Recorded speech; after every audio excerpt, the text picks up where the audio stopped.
Zanikaj na svetu, ja menjal te ne bi. I dok mnoge starije generacije imaju još uvijek žive uspomene na Zagreb kako je bio nekada, onim mlađima ostaje tek uz njegove fotografije uroniti u prošlost te se voziti kočijom umjesto tramvajem, na Zrinjevcu susresti mrkog medvjeda ili upoznati neke od glazbenih legendi iz zagrebačkog Novog Vala.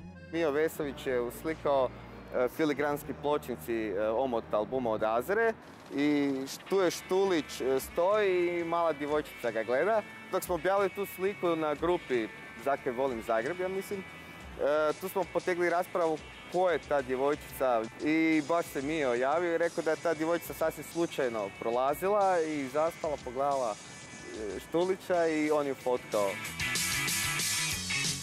Naime, novo ruho ove fotografije je tek djelić projekta Zagreb nekad i sad, koji je oduševio korisnike društvenih mreža, a proizašao je iz kreativne glave ovog Zagrepčanina. Kako nam je rekao Ognjen, jednostavno je odlučio podignuti pogled s asfalta, uživati u ljepotama rodnog grada te se zabaviti igrom stvaranja fotografije u fotografiji.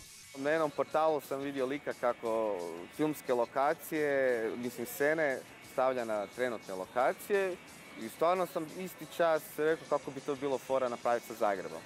Zato što sam po sebi je tako fotogeničan, inspirativan, tako da vrlo lako je bilo odrediti neku fotografiju, doći na lice mjesta, okinuti. Ognjen uživa i u traženju točnog kuta te točke s koje je davnih dana neki fotograf stvorio svoje viđenje ovog grada.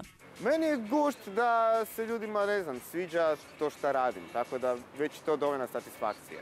A fotografije hrvatske metropole iz nekih drugih vremena, što poznatih, što anonimnih autora, uglavnom nalazi na internetskim stranicama. Nadam se da se ne bi ljutili, jer ko prvo gledam pravno i zakonski, i pošto nisu profitabilne slike i slikane su samo da se gledaju, a ne da se kupuju i ja ne zarađujem od toga, tako da mislim da bi bili da su zadovoljni što se malo te slike ožive.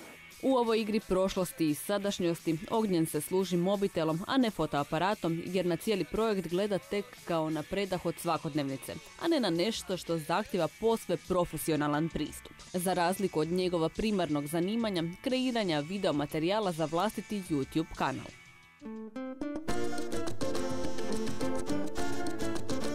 Kontaktirao nas je baš producent od JLN-a i to prije, 3-4 godine kad smo napravili video Toaletni papirko. Dobili smo mail da nas podržavaju u radu, da je dobro to što radimo. I onda nakon tjedan, dva nas je opet kontaktirao da se prijavimo na YouTube, jedno natjecanje, gdje smo naravno napravili stvarno dobar video i eto, jedni od najboljih smo bili. A u sljedeća 2 mjeseca trebao bi biti gotovi video uradak na temu Zagreb nekad i sad. Bila je ideja napraviti tu video verziju sa stop motionu, prikazivanje slike u ruci, da se cijeli video prikaže i par lokacija kroz video. Sad dok radimo na tom videu, režemo frame-ove i imate te scene gdje ljudi gledaju u kameru iz 1930. godine i znate da su to stvarni ljudi, to nisu glumci, oni su bili tu na trgu, njih više nema i malo ti je, sjetak je olovi.